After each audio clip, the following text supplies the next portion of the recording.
about Rat Trap, a creative collective in Cardiff. I am Carlotta. I'm Gwenny. I'm Eileen. My name's Tom. So I think we were all kind of friends at the time. This was probably just over a year and a half ago. Myself, I sort of was playing in a couple of bands with Carlotta, Gwenny and Ellen being artists in Cardiff at the time.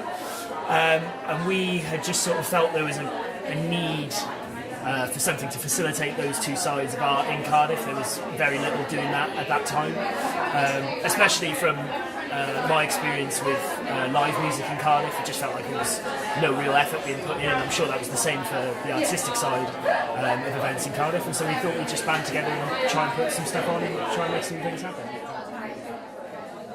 I don't know about you guys, but I'd say the amount of people we meet and the amount of people we get to work with is really enjoyable.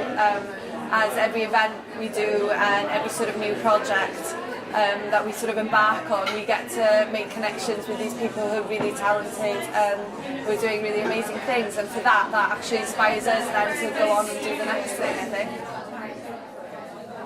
Some of the biggest challenges we've faced are really around time management. So we all work or study as well as doing Rat Trap. We all have our own practices. So for example, Tom's in a band when he's not in Rat Trap, but he also works full time.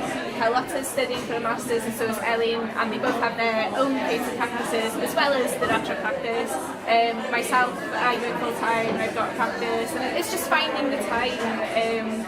And sometimes the money, even though we do it as a not-for-profit thing, it's just having all these resources.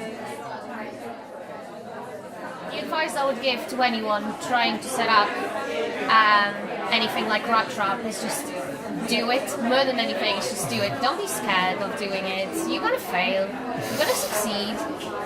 It doesn't matter the money. You're not going to make it straight away. Maybe you'll never make it. As long as you do what you like, I think that's the point. And whenever you feel like it's not your time to do it, just leave. It's fine.